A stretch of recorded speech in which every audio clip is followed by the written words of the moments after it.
Cheering at pro wrestling shows in Japan is back, and 2023 is already shaping up to be a big year in the history of pro res. That's why you should listen to the Emerald Flow Show. From the Royal Road to the Green Mat, Paul and Gerard take you into the world of All Japan Pro Wrestling and Pro Wrestling Noah. Not only do we analyze events, but we examine business, who is getting over, what angles are working or not. Occasionally, we take a look at other Japanese promotions like DDT and Zero One.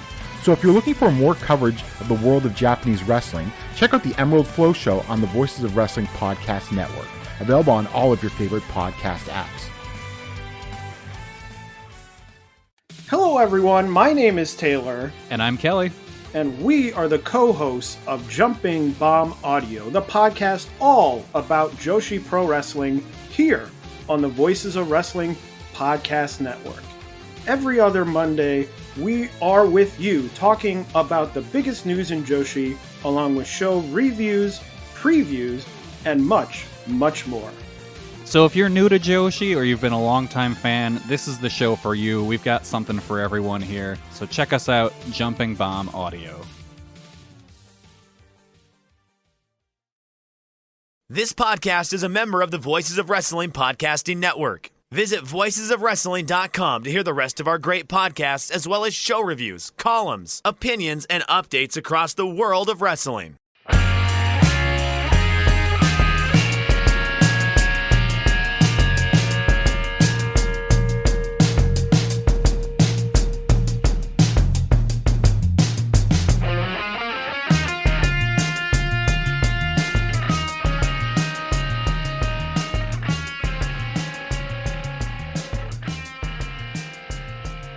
Hey kids, do you like professional wrestling? Wow, we like professional wrestling too. This is Shake Them Ropes. I am Jeff Hawkins. He is Chris Novembrino. It's true. Yes, very true. Music-wise, rest in peace, Sinead O'Connor and Randy Meisner of the Eagles. Once again, after watching History of the Eagles documentary, Glenn Fry, worst person on earth. Don't like him at all. Bullied poor Randy to the point where he had to leave the band. But yeah, any quick thoughts on that before I get into my esoteric wrestling question of the week?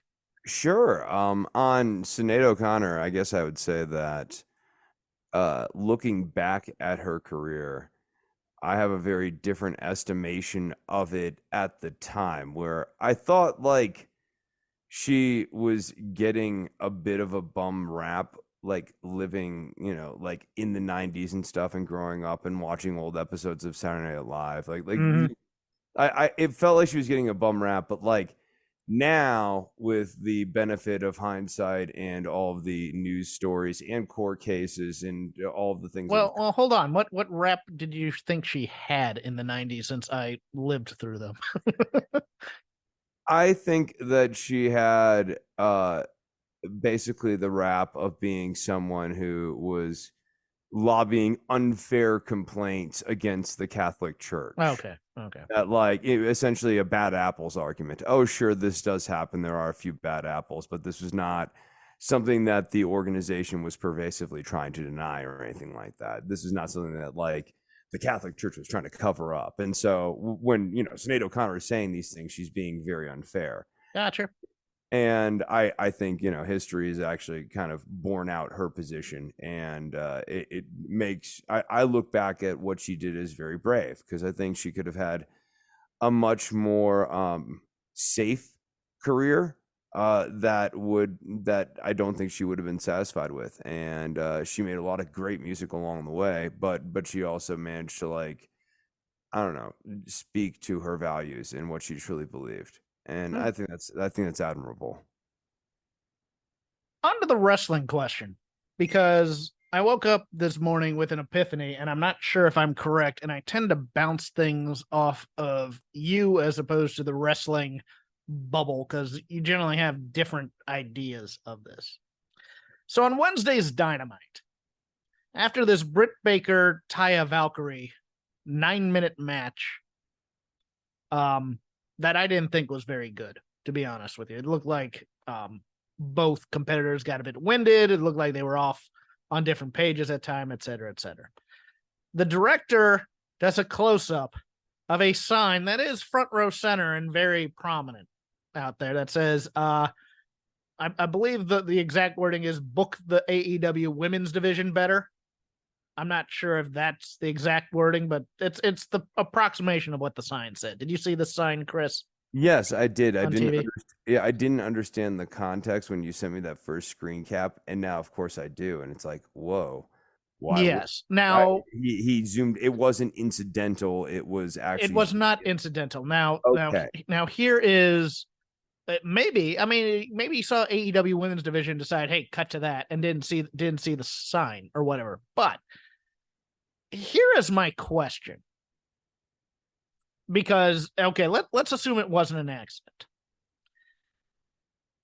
Was it, hey, we've heard your concerns about the booking of the women's division, and we're going to try and do better in the future?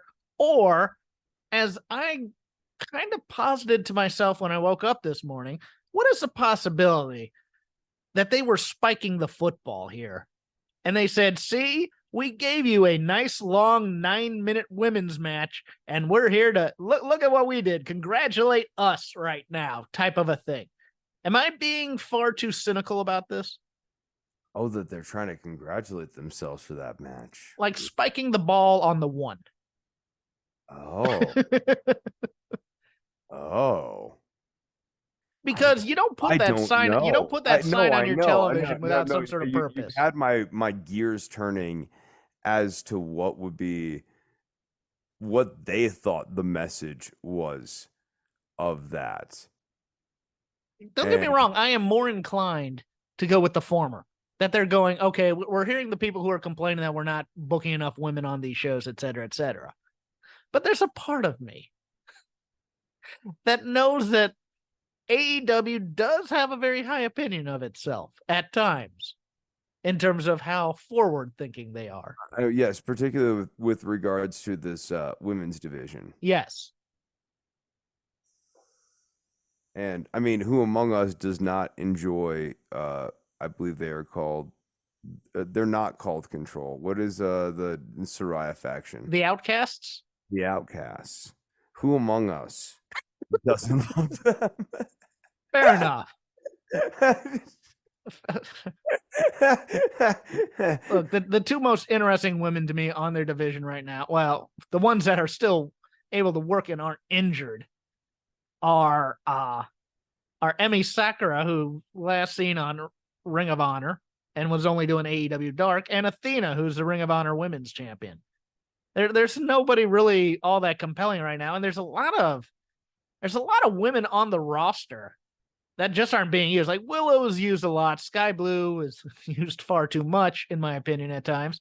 I mean, the Red Velvets of the world, the Yuka Sakazakis of the world, a lot of those tertiary characters are nowhere to be found, and they have no room for them here. But it was just an interesting question that I woke up, I went, my God, what if they were actually congratulating themselves and it wasn't addressing the problem necessarily? It was more, we've addressed the problem. There you go. Because last week they did the 30-second Britt Baker squash match. This week we did the 9.5-minute Britt Baker match. You're welcome, America. Oh yeah. Like this is the response.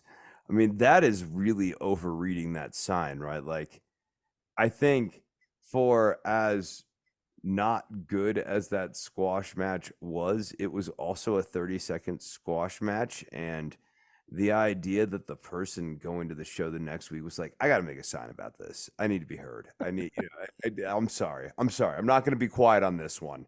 No, there are lines, and they got. Well, no, there's a segment of wrestling fans who want equal time, or proportionary time, I guess is the word I would use, for men and women's wrestling on the shows.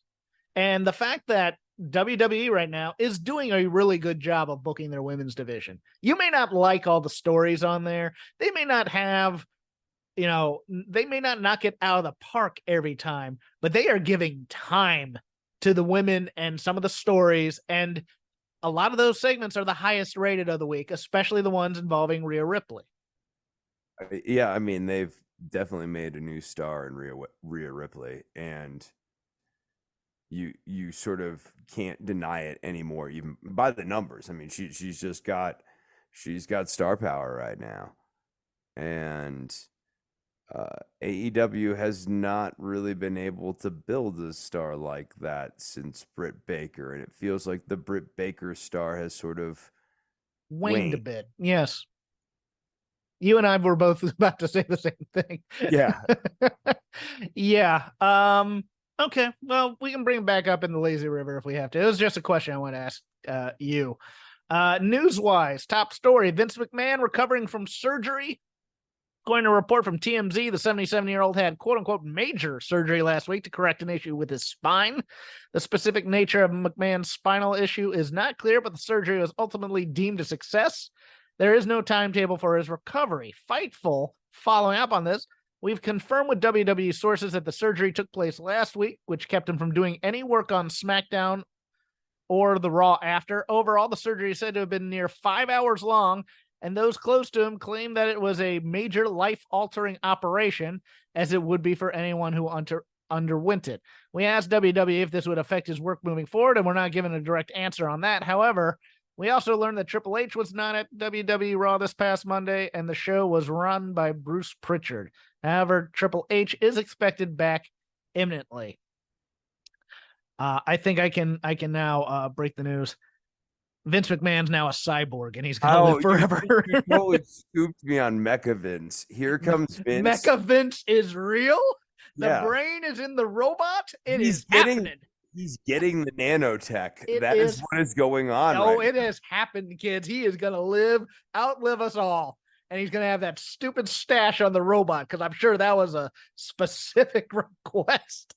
After the spinal surgery, however, he'll only be able to do the McMahon walk. That is one quirk of nanotech. That's how it works. It's so interesting because he wants employees who don't have a spine.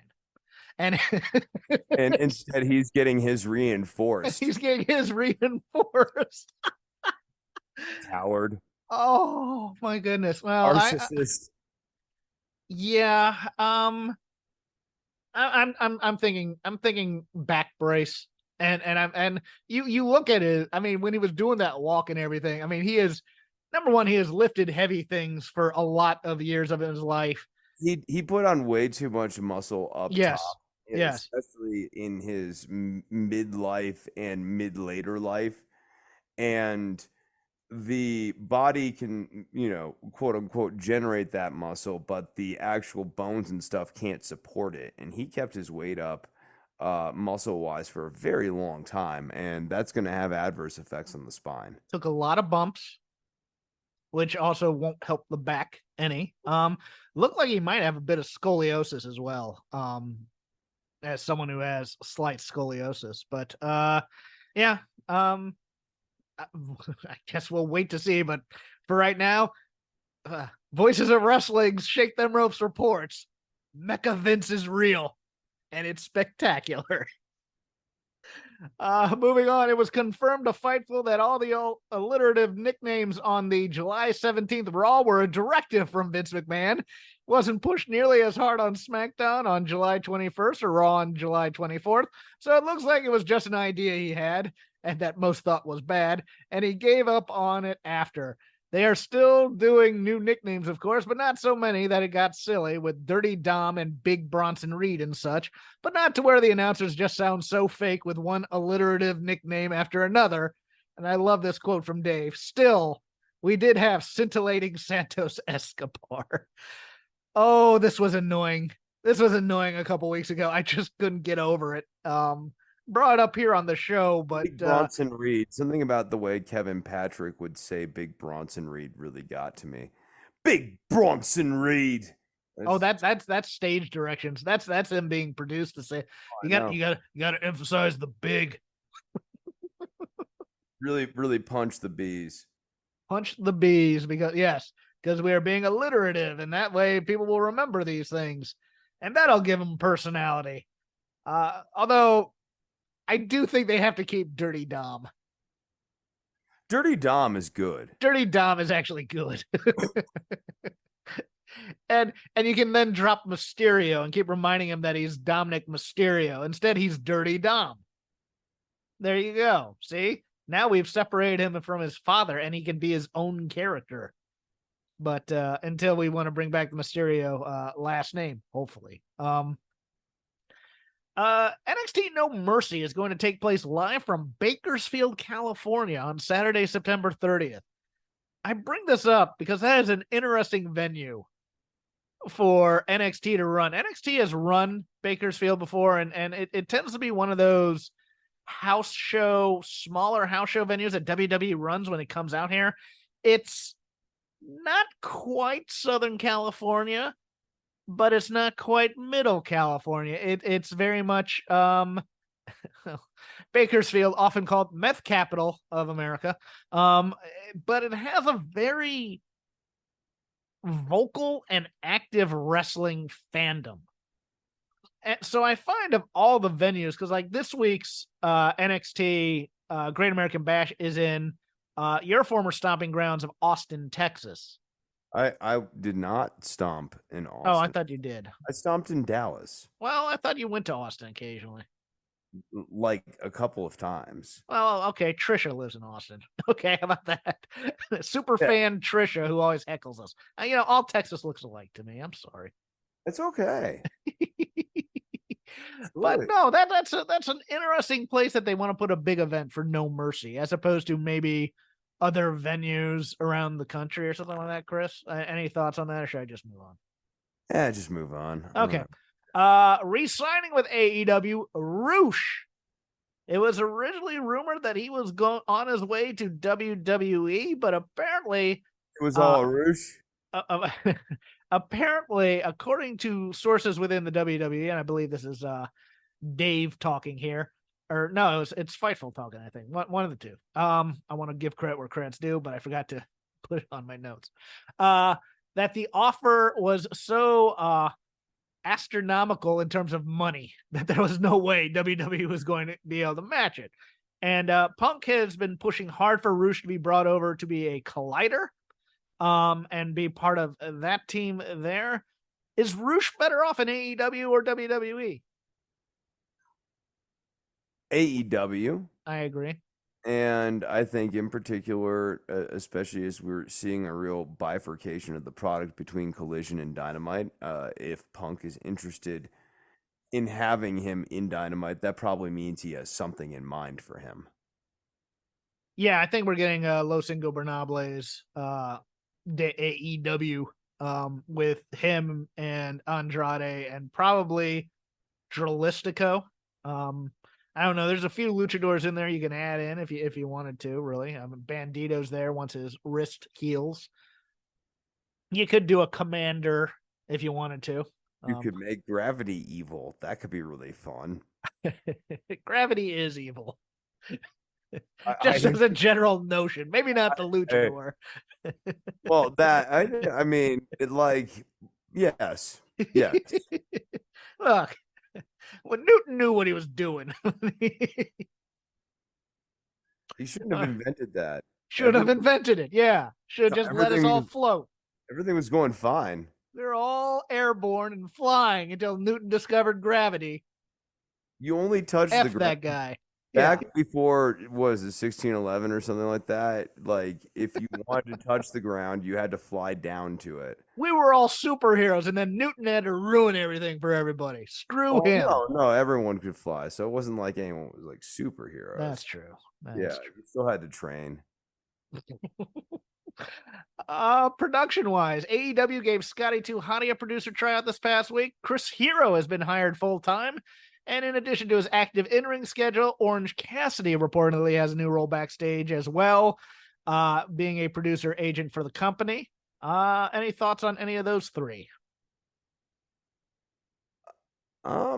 Chris Hero is a great wrestling mind. Chris Hero is a great he's definitely a great wrestling mind, and I don't know where Scott Taylor's, I know he's had some good matches. I know he's not a slouch by any means. Scotty used to be an agent over for WWE. Yeah. Long time, from what I remember, at least somewhat. And then he was one of those guys who kept getting cut and then rehired and then cut and rehired. He knows showmanship. But yeah, and I find Orange Cassidy getting more power backstage of some interest. He's older than some people think he is. He's 39. Oh, really? Yeah. I mean, he's been doing this a long time. He was in Chikara for a very long time in Ring of Honor as well. But it looks like they're promoting from within, which I also think is a very intriguing move. Now you're going to start having AEW style producers producing AEW, which I think is it's a plus to me. I mean, it's fascinating to me. Like half of WWE's producers are ex Impact TNA guys. The older members of AEW's production staff are all ex WWE. So yeah, it's interesting. Injury news. Angles were run on Raw this past week to cover for real life injuries with Liv Morgan and Kevin Owens, who are going to be out for a little while. Scorpio Sky also injured, removed from AEW Rampage match. Tony Khan delivered that news to the live crowd after AEW Dynamite. I don't know that I have any additional. Okay. And that is all I have for the news. Do you want to congratulate Hulk Hogan on being engaged again to a 45-year-old yoga instructor? Oh, I think it's fantastic. If there's ever someone who I think should get infinity chances, it's Hulk Hogan, who is the poster boy of men who get infinity chances. I still think he leaked his own sex tape, but that's me. I can't prove it, but that's me. That's the end of the news. Now to the lazy river. Whatever we watched this week, and good Lord, there keeps being content added every single week. Whatever we watch, whatever we're thinking about, whatever is going on in the news of professional wrestling that either Chris or I want to bring up, we will bring that here. We will start as per tradition when there is a special live event with a preview of it this weekend. It's NXT's turn. The aforementioned, not in Chris's stomping grounds of Austin, Texas at the HEB Center. NXT Great American Bash 2023. 7 matches on your card. Starting with the pre-show match, an 8-person mixed tag match. Dragon Lee, Nathan Frazier, Ulyssa Leone, and Valentina Feroz versus the Metaphor. Great name. Mid-stable. Noam Dar, Oro Mensa, Jakara Jackson, and Lash Legend. I think we might be putting the heels over here. Oh, we definitely are putting the heels over here, and they're beating one of the women. Yeah, getting Lash Legend over specifically. And Jakara, and you don't want to beat Lee and Frazier, who are 2 of your workhorses right now in NXT. Sure. Where should we begin on this? Good Lord.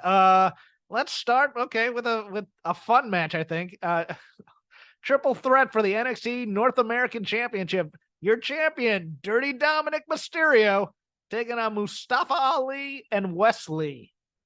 No relation. This could be a lot of fun, or this could be a mess, depending on how Dominic works with these two. Right. There's going to be a lot of dominant dependent antics here, and I think also Mustafa Ali has an important role to play in all of this in terms of keeping things interesting. Yes. He has to kind of flip sides, or I mean, you know what I mean? Like he has to kind of go in a number of he different is directions. already kind of heel, even though he hasn't officially turned heel, I don't believe. Has he? I don't think so. They're doing this weird thing where they're towing the line, where you've seen him do heel stuff, but he's not a heel just yet. I could see the crowd getting confused on this, where he's like a babyface against Dom, but a heel against Wes. Right. And that's almost kind of like what I would want him to be doing. Yeah. Like a fake babyface against Dom, basically just using the crowd, like manipulating the crowd. Yeah, doing the fire up spots, all that other stuff. Yeah, and then like immediately whenever West gets back in, like doing a chop block or something dastardly to West, like to reassert his heelness. Does Dominic lose his title? No, not at all. Not a damn chance in hell. Not when you have a hot stable like the Judgment Day. You're not taking the title off him just yet. In a submission match for the NXT Women's Championship, Tiffany Stratton versus Thea Hale with the boys from Chase University. I love Thea Hale. I love Tiffany Stratton. Tiffany Stratton's winning this, and I assume it will be the help of Regal's kid and Charlie Dempsey and Drew Gulak. I assume that maybe they've taught her something, or they will interfere on behalf or something. I'll give you at least one more way this could go. Okay. Thea Hale loses, and she rejects Chase University, and then goes back and sides with Regal and Charlie Dempsey. Oh, you mean Gulak and Charlie Dempsey? Yeah, Gulak. I wouldn't mind that necessarily. I don't think it's time for heel Thea Hale. You know what I think also. Thea Heel. Let's go. I'll give you a third option here. Thea gets a visual win again. Thinks she's won it, starts celebrating, and then gets beat when she's like taken from behind by Tiffany Stratton in some sort of submission, and then ends up getting hoisted on her own petard. I think this match will be fun, though. Yeah, she's losing no matter what. She's losing no matter what, but Tiffany Stratton brings it in big situations, and Thea Hale, she's not bad. She's an over the top, far too playing to the back seats of the arena type of actress, but she's not a bad athlete. And I think this match might sneak up on people, I think. For the tag team titles of NXT, Gallus, Mark Coffey, and Wolfgang with Joe Coffey versus the family of Tony D'Angelo and Channing Stacks Lorenzo. All right, so we have it's Channing Stacks Lorenzo versus who? It's the Italians versus the Scots. Oh, the Scots, that's right. Oh yeah, Gallus. The charges got dropped against Tony D. You have to consider that. Because at one point, you remember you have to consider that. Why? What advantage does it give them in the match, Chris? Well, there's been a lot of moving pieces recently. Oh, the stress has been relieved. Absolutely. So he can focus. He no longer has to deal with the legal quandary. This is like the NBC Sports breakdown of NXT. And, the charge has been dropped, so he can focus now on being a better athlete. He can focus on the game that he loves. And I'm going title change. Are you going to the Italians win? Italians win. Italians win. Tony D'Angelo is sneaky good, and he's homegrown, and it's time for that to come in. Perhaps even with the help of the Creeds, who are running around here in dyad masks. In his debut in a singles match, Gable Steveson versus Baron Corbin. I think Baron Corbin is taking the L on this one, brother. I think he's taking the L. I'm just fascinated at what this match will be. I really am. Because they have put a lot into Gable. A lot. And we've seen he can throw people. Right? I mean, the thing about this match, in order for this match to be good, in my estimation, is that Gable Steveson has to really dominate Baron Corbin and toss him around a bunch. And it'll be an interesting test to see if he can do that. In a Weapons Wild match, Roxanne Perez versus Blair Davenport. Tiny women with big weapons. Since I didn't watch all of NXT, can you remind me who won the fight in the convenience store? Who got the upper hand on that? No. When you remember we talked about this, I started watching NXT and I fell asleep during the fight. Yes, we did not talk about it on air though. That's the problem. No. We talked about pre-show, but this is a thing where I made it. Did Roxanne come out on top of that? I think she might have. So I think Blair's gonna win. This feels like the Bailey on the main roster story they're gonna do. which is she's too nice to use these weapons against somebody, even though she's been shown to have anger issues by attacking people in convenience stores and whatnot. Boy, I think Roxanne Perez is taking the L here. I can't get my head around it, but I think she's taking the L. I mean, they like keep wanting to try with Blair Davenport, but I'll never see it. I'll never see it either. I'm not, and also just too much lingering baggage for me from AEW stuff that she did. But if Roxanne Perez wins this, she should be next for Tiffany Stratton. They should rebuild her. I'm just they're dancing around here because I could see Roxanne having to go back to fighting Cora Jade again, or someone, or maybe even Rhea. Who knows? But yeah. And then for your singles match for the NXT Championship, Carmelo Hayes with Trick Williams taking on Ilya Dragunov. And I'm here to tell you, Chris, I know the ending of this already. Braun Breaker spears Ilya. and that's how it ends. And then he spears Carmelo and Trick after they get the win. Oh, we're just building a Breaker Mello 3. Yes. It is the best angle that they have right now for that title scene. Ilya's not the best foil for Mello. He's great though. He's great. It's just okay. Mello would be lit if he didn't have Trick Williams still. Yeah, and they really want to make Trick Williams a thing. I don't. Do. Yeah. It is absolutely happening at the expense of Mello. I agree. He is not a strong champion. He was strong in the chase. And then all of a sudden they had to make this an act. And so we have to give Trick Williams equal time.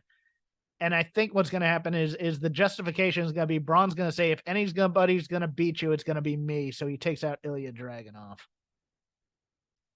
That's how I'm viewing it. But yeah, no. Dragunov's not winning. There's no way. No. Mello retains. Absolutely. No, and there's gonna be a lot of moving parts on this match. It's not gonna be a pure one-on-one match.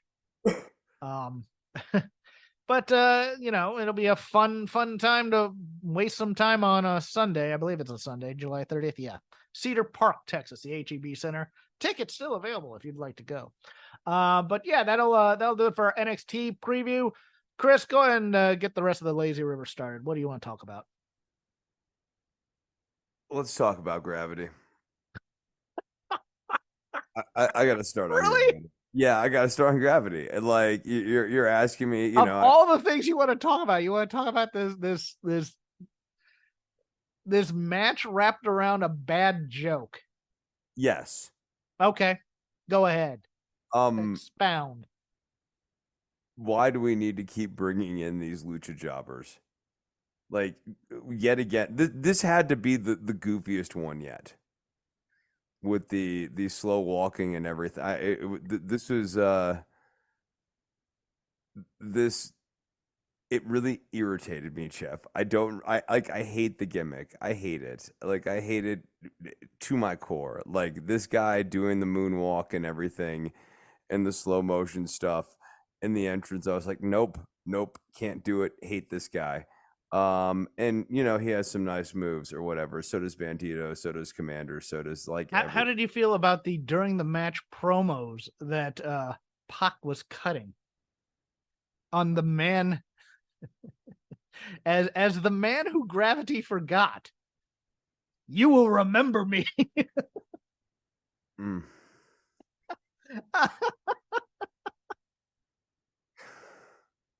Oh, I hated this so much.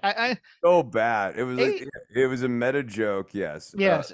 Adrian Neville. It should have been a 30-second match, but we had to give Gravity his stuff because he looked so impressive on the ROH pay-per-view and got a win. Yeah. They're booking ROH pay-per-view wins to get onto AEW television when nobody pays attention to these ROH pay-per-views. 10,000 people tops. It's not a deep take, but it's like moments like this where you're like, what the fuck? I'm sorry, what am I watching right now? No, that's fine. No, but the same thing happened with the Moxley attack on Orange Cassidy. Apparently, he came out during the ROH pay-per-view, to something happened with the best friends in the tag match, I guess.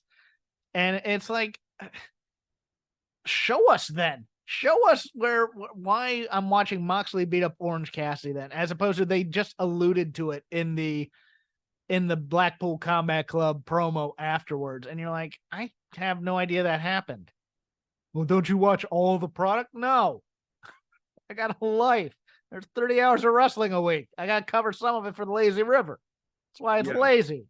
Yeah, we can't do 11 hours. It's too much. Well, with Ring of Honor, it would have been 14 because that Ring of Honor pay-per-view took 3 more hours. And even if you do a condensed edit, you're still at like 7 or 8 hours of wrestling. Overall, I thought Dynamite was kind of mid. And I thought Collision for the first week since its debut wasn't very well planned and wasn't very good. I couldn't believe that they literally took a WWE trope and did the parade of continuing promos to start the show, to then lead to a match, because there wasn't a lineup planned for the show until these promos all happened. And let me holla at you, playa. We made a tag team match type of thing. It reeked of SmackDown 2005. You know, you had Starks came down, and then Punk came down, and then Darby came down, and then Christian came down, and then we had a tag match. It's like, my God, don't be that company with better people. Just be your company and show that, hey, we've planned a card tonight to do these types of things. We'll do that match next week and build to that. But it drove me nuts. The thing I wanted to bring up first for me on what show was it? Oh, Dynamite. The AR Fox story. That was a one-night angle. I don't mind one-night angles. I actually thought the that video might have been the strongest point on the show for me. It was. Yeah, and I'm not saying that made it a great show. I just thought that the AR Fox stuff was like probably the best stuff that was on this show. Well, this should have been a 4-week angle to me. Well, that was my issue with it. Like, I loved the promo to set up the match. I thought that was great with the video showing it. But you have AR Fox lose here. That's fine. And you have him knock out Orange Cassidy after the match. That's cool. And then you get Darby angry at it. And then you let it simmer for a while. And then maybe Nana passes him in the hallway, or somebody gives him a note or something, and AR Fox is still stewing. Because right now, Darby's going to be Sting or Jimmy Valiant, and all his friends are going to turn on him. I'm fine with that. But you don't have to do it all in one night. You don't have to do he loses, he gets angry, he turns on Darby, and he takes the money and joins the heels all in one night. That can be a procession here. But the other problem is that this is AR Fox. And I like AR Fox. I think WWE, there's like three wrestlers right now doing most of AR Fox's moves that are getting far more credit than AR Fox is. But where is he on the pecking order of important things that we need to build, given that we're a month away from the biggest show in Wembley with 10,000 tickets that could still be sold, and we haven't gotten a single damn match for this pay-per-view announced yet. Again, I like AR Fox. I liked the angle. I think they could have spaced it out a little bit more. That is only my point. Your turn, Chris. No, I don't disagree with that. I was just saying that on a show that I otherwise thought was fairly weak. Yeah. I thought that was maybe the most intriguing thing. But then, like, he gets aligned with the Embassy, which is a faction I just am not super excited about or anything. It just screams, I'm the guy who's taking the losses in this tag team with Swerve against Nick Wayne and that. Oh, we have reunited the Lucha Underground pairing of Swerve and AR Fox, though. That's true. Yeah, Killshot, and I think he was just AR Fox or something. He was. Or no, he was it was Fox, but it was different initials. Yeah, I thought. Like LT Fox or something like that. DC Fox or AK Fox or something like that. Yeah. Your turn. Man, was there anything else on Dynamite that really caught my attention? Okay. Here, I don't like. I'm just not super excited about the angle involving the embassy, but that bump off of the top, the Death Valley driver onto the side of the apron to the outside was insane. That Swerve did to Darby Allin. I also would argue that that should be a finishing type of move and something you use in a pay-per-view, but maybe that's just old Chris talking here. Before we leave Dynamite, I have something, if you don't mind. Okay, sure. So we bring out Jack Perry and his terrible Beethoven theme song. Not Getting Over, I'm sorry. Jack Perry, not the strongest promo in the world, but he's working on it. Starting to get, I mean, they're directing him to take a break and look at the audience too much, in my opinion, to get heat. And he's getting heat. And I don't mind that. But he's cutting this promo, and it's not going great on the FTW Championship. And he's starting to cut the promo on Taz that we've been waiting for. We've been waiting. You and I have been waiting for the pivot to go hard on Taz as Hook's daddy. And then who do they bring out to respond? The one guy in the back who is weaker on promos than Jack Perry is. Jerry Lynn. To do an angle that we've now seen in Impact and 20 other smaller companies and even WWE to respect, that ECW somehow built this industry. And I assume we're getting somebody from the ECW lore to face Jack Perry. Which, when in essence, all we really want is Taz to cut a promo on Jack Perry. That's all this angle really needs right now. And for Taz to be the guy to bring it in. Taz underreacting to what's happening. Yes. That's not really what the FTW titles, supposed. That's not how you're not supposed to do that. Like, okay, Taz, cool. That's real heat, boy. I care about this now.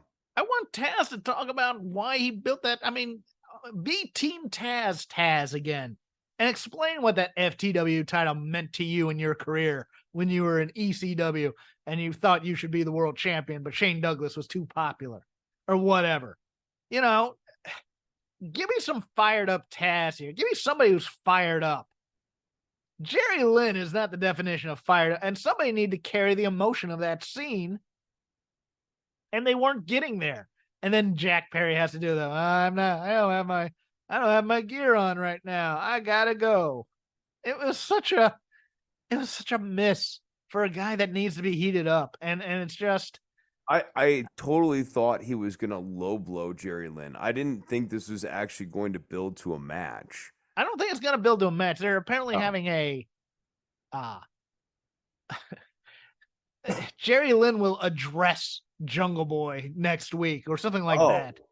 Oh, I see. No, yeah, I actually mean I was thinking match too, but apparently Jerry Lynn can't do a match. I don't know. Yeah, no, I figured he can't, or like he, doesn't have. I didn't think it was gonna be like a real match. I thought it was gonna be like Jack Perry just ambushes him. Here comes Tommy Dreamer. Oh, God.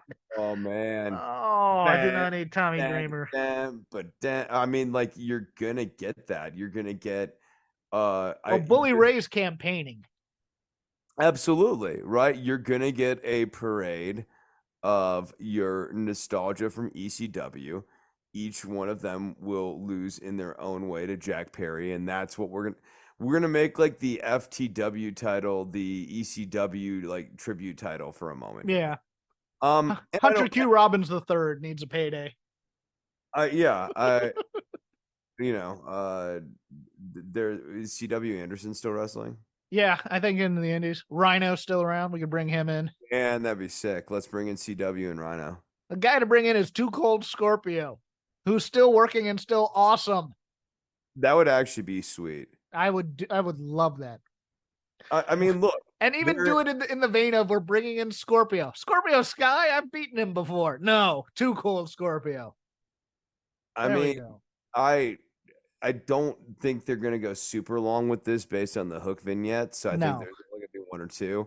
But man, this would actually be a good way to push Jack Perry as a heel. Just have him like keep beating like an old ECW veteran, periodically here. And yeah, there are actually a surprising number of them who are still somewhat active or active enough that they could come in and do like a match or a smoke and mirrors match and make it work. Yeah.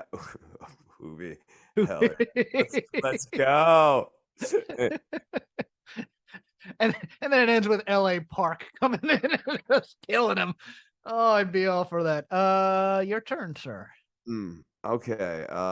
Then outside of that, the Jericho and Don Callis stuff is not intriguing to me in the slightest. This I think is subtraction by addition here, where you've like added the Jericho Appreciation Society to whatever Don Callis's nefarious angle was, and like it has downcycled Don Callis's angle and not elevated the Jericho Appreciation Society in any way, shape, or form. Like, I don't know this is helping either faction long term. So I'm perplexed like what we're doing here. I think we're getting an interesting split, but again, I have thought that there would be at least 3 horseman beatdowns along the way in the history of AEW that have not happened yet. But I think there's a possibility that Garcia and Guevara are part of Callis's family, or they will be offered the chance to be in Callis's family after this tag match, which Jericho's going to take the fall in the Takeshita Jericho team. And then Callis is going to stick the boots to Jericho with Takeshita. And I think Guevara and I think Sammy and why do I always blank on his name? Sammy and Garcia. And Garcia. What's Garcia's first name? Daniel. Daniel, thank you. I always want to call him Danny, but that's the Rock's wife, ex-wife. Garcia and Guevara are going to join with Callis. I think that's the move here. And then the rest of the Jericho Appreciation Society will somehow end up with Jack Perry when Anna Jay joins him finally. Stealing a line from my boy BOC, Brian O'Connell, former Shake Them Ropes guest.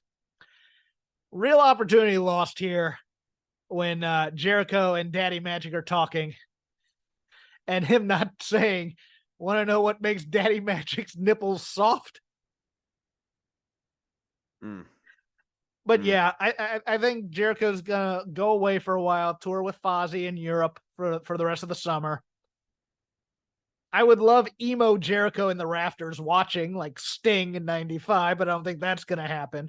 Oh my God. But he would actually like this because it would just give him a chance to like walk off and do a reboot when he comes back. Yes. He's trying to think he's going to come in with some sort of fiery babyface character based on some movie character. And that's what he's looking to reinvent himself. And this is a way to write him off. That's my opinion.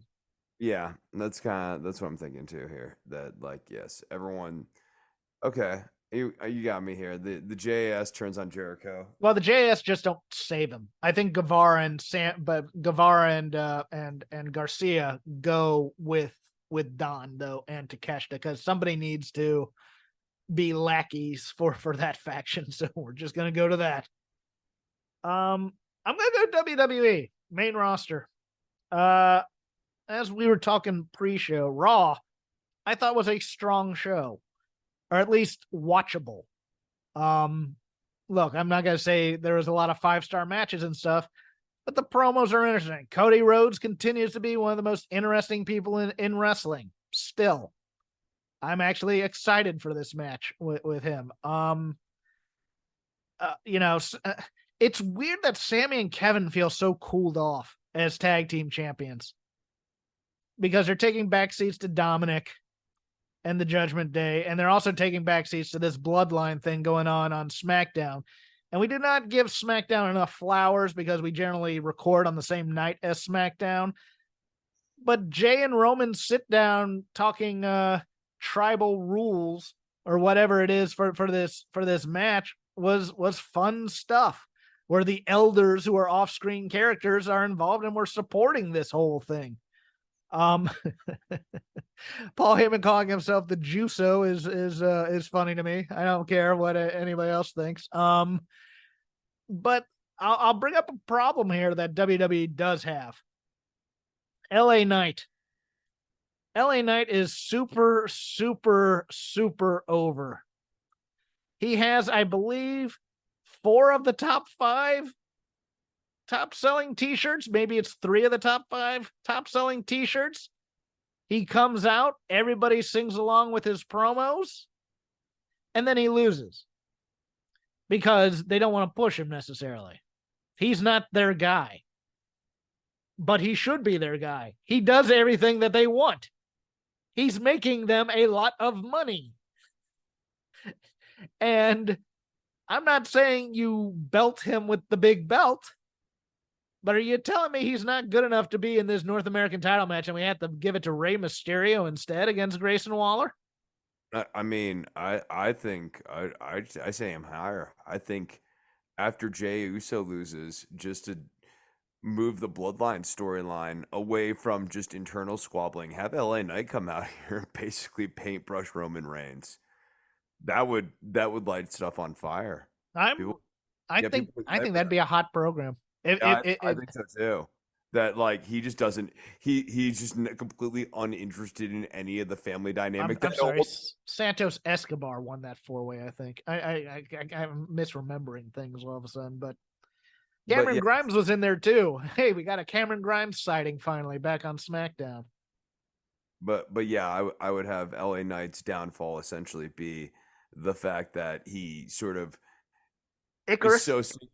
he's so singularly focused on Roman Reigns that like because he's like I just don't have any time for any of your family crap. That's ultimately what bites him in the ass long term in the feud. Okay. I encourage you to go back and watch the reaction he got on last week's SmackDown. It is. We've talked about LA Knight here for a few years. We talked about him in NXT when he made that pivot to being the NXT black and gold babyface. And you're like, what the hell's going on here? Because he's uber popular now with that NXT crowd. And this is before he got released. And then he gets brought back. He's doing Maximum Male Models. They drop him. Triple H drops him for that after Vince leaves because Vince didn't see him as a wrestler. They put him out there. And he is he has, again, we always had to give the caveat. Yes, he's kind of doing a Rock Stone Cold diction / delivery type thing. But it's the bumping. His bumping is kind of reminiscent of the way The Rock would bump. It's main event WWE style. That's all it is. I mean, this is what they've wanted out of people for years. And they're like, well, we can't put The Rock into him because he doesn't work our main event style. Well, here's LA Knight. He's a little older than you want him to be. He's but you know, he does his very short stanzas in the promo so that people can go, yeah, afterwards. It boggles my mind that they're leaving the money on the table. That's all I'm saying here. I'm with you. You just, you go with him for like 3 years and you see what you got. Not even 3 years, 3 months. Well, see if he can carry a main event program. His long-term run is like 3 years, right? Like what's this guy's ultimate length? Maybe 5. I'd say 3 tops. Yeah, right. I'm with you. So, yeah. You don't need to make him the face of your company. No, but you should see what you got with him for sure. You should see if you can draw with him. It's an amazing piece of work because you watch these things, and I think there are guys that this happens to. It's happened with Zack Ryder at one point in his career when his internet show took off, and then people in crowds started really, really cheering for him, and then they started bringing out Kane to kill him all the time. Right. What's another example that you can think of this kind of thing with WWE where the fans, Damien Sandow, that's a good one. Yeah. I mean, people wanted him to get the briefcase, and they did that, but with extreme reluctance. and they hated. That was in a particular, like the peak of them really resenting the fans wanting specific outcomes in their television show. Benoit, Yeah, he who shall not be named. I mean, he just got over by being a bully in the ring. And they didn't want him because they didn't view him as sexually attractive enough in a story that is part of WWE lore. Yeah, it's one of those things where it's like, dude, he's selling so much damn merchandise. You gotta see what you got with them because he's a moneymaker. You know, kind of like I mean, they pushed Enzo for less. I mean, they didn't really push The Shinsuke Fiend. Nakamura. They gave up on Shinsuke Nakamura pretty quick. Was he selling merch? I thought he was moving some merch. I mean, he was doing well with the Boogs gimmick for a while, but I mean, he came in. Yeah, they pushed him, and what really killed him was the you remember the dream match story with AJ Styles? Yes. Where everybody thought, oh, we're getting a New Japan style yeah, singles match, and then AJ Styles just kicked him in the balls. Yep. Womp womp. Here you go, Shin. I got nothing else. What do you have? Let me see here. Was there anything else on Raw? Raw otherwise was a pretty watchable show. I like Chelsea Green and Sonya Deville. I think is actually a nice choice for the tag champions. They make me laugh. Yeah, no, they work for me. Chelsea Green is fantastic. I said this last week. Number one, she'll take a bump for anybody and make them look good. She has sneaky good comedic timing as the flake half of this team. And then Sonya Deville can just stand there and scowl and be fine with me. I like Sonya Deville a lot. Always, I miss the suits. I was a big fan of Sonya Deville's suit game, but I like them as a team. And I think they're perfect foils for the Katana Chance, Caden Carter team, too. I agree. I think Alpha Academy needs to be winning more at this point. Yes. I think it's time for them to be less just purely comedy baby faces and also like actually formidable at this point. The focus is wrong. They're focusing on the women of both the Valhalla and Maxine. And that's the wrong focus. I agree. They basically have, I think with Down with Chase U, they basically have the right template for what should be happening with this Alpha Academy thing. Yeah.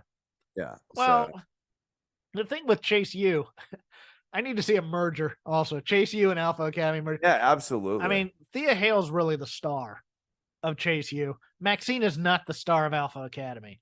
And she should be a sideshow versus the main focus, in my opinion. Yeah, but that's also because they've never fully committed to Chad Gable as the main character, which that's true because he's short. Yep. Even though he's awesome. I know. This is a guy who I think they've criminally underutilized, like throughout the entirety of his career. I like heel Shinsuke Nakamura. I think if we're not going to put Boogs with him anymore, I think this is an appropriate thing at his age, and I'm kind of here for Tommaso Ciampa and Shinsuke Nakamura. I like Tommaso Ciampa a lot. I do too. I'm with you. I think heel Shinsuke is probably better than face Shinsuke at this stage. Although we'll see if the audience fully bites on it. Like he might have to be like a real. It might be hard to make him a heel if you don't sufficiently make him dastardly. Yeah. You know what he needs? He needs a stable, and to be part of a stable, not the head of a stable, but because WWE doesn't. WWE does stables poorly, in my opinion. In terms of it's always like a star, a guy who's going to turn on the star, and a red shirt, and sometimes a woman. Boy, see, it's on Raw, so there's no stable to be had there. If he were on SmackDown, he'd be a sneaky good candidate for Bobby Lashley's stable that's starting to form over there with the Street Profits. But I think they're just going to do Hurt Business 3.0 or whatever it is over there. But Shinsuke would be a good silent enforcer for like a stable, like a Dolph Ziggler if they ever decide to push him again as the head of a stable type of a thing. He'd be good as Dolph's go-to to kill somebody. I think that'd be a good thing, but right now we're just gonna have to enjoy it for what it is. I think he's just mainly there to get. I don't know. Is he there to just get Tommaso over? How about Shinsuke as Mrs. Heavy? I mean, Shinsuke. Okay, Miz, Shinsuke, and Bronson Reed. I'm kind of there for that. That could be a faction. That could be an interesting faction, as long as Miz is not the focal point. Miz is kind of the boss type of a thing. Yeah. I got nothing else. Me neither. All right, cool. We'll wrap it up there. This has been Shake Them Ropes. I am Jeff Hawkins. You can follow me on X. I guess we're calling it X now. The platform formerly known as Twitter at CrapGame13. You can follow the show at Shake Them Ropes, all one word. You can follow Chris on Instagram at DOCTOR_Nove. That is Dr. Nove, for those who know how to spell. I will not be joining X. No, he's on Threads. No, I actually still don't know where that is. Don't join Threads because you can never get rid of it without deleting your account. So that's. Oh, okay. Oh, so it's actually like an additional add-on thing to Instagram. Yes. I'm on Instagram. That's really the important. He's on the gram. He plays guitar. He does his thing. I do my thing. Let me get my plugs first. Okay. I'm also on Fight Game Media on Wednesdays doing the Dynamite Show. Patreon.com/Dynamite. Patreon.com/Fight Game Media. $5 a month. Hot takes, thorough deconstruction with myself and Paul Ace Fontaine over there. If you're part of Fight Game, go listen to David Lovell's show. I picked 15 random songs for his jukebox show. Some interesting choices. I got some interesting feedback from that. But Chris teaches guitar. Is a man about Albuquerque, New Mexico, and the Q.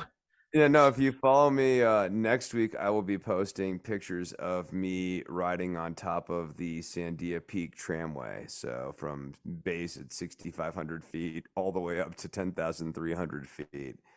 And now, do you have a harness for that? Yes, they are indeed including the coward's rope. Thank you.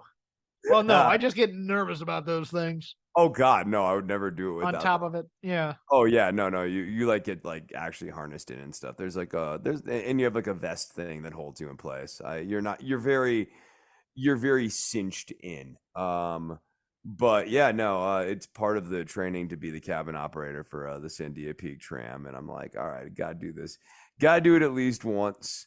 And I will just try not to freak out as I'm on the top. I definitely will not be looking down too much. Public transit, Chris Novembrino. I know. Well, actually, it's privately owned, so it's not even public transit. Want to get any plugs in for your guitar lessons? Yeah, I do want guitar lessons, people. You should hit me up on the gram, instagram.com/Dr_Nove. I will actually, if you're listening to this, be doing a free session here on Sunday evening. If you are interested in a link for the free session, it's open to all who want to use the link. I will be shooting that off late Sunday afternoon. So message me and I will get you that link. Hope to see, anyone who's listening here. I have nothing to tag on that. There you go.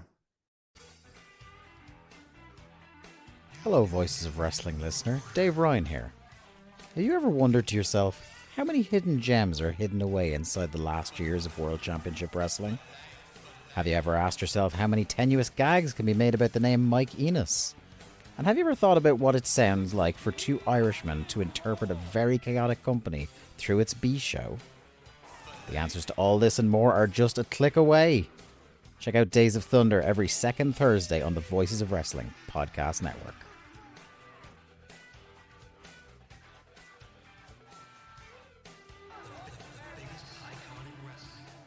Hello there, everybody. It's me, Garrett Kidney, the co-host of You've Got to Be Kidding Me on the Voices of Wrestling Podcasting Network. And I am Liam Jones, my full name, and I am also a part of the Voices of Wrestling Podcasting Network as a co-host for You've Got to Be Kidding Me.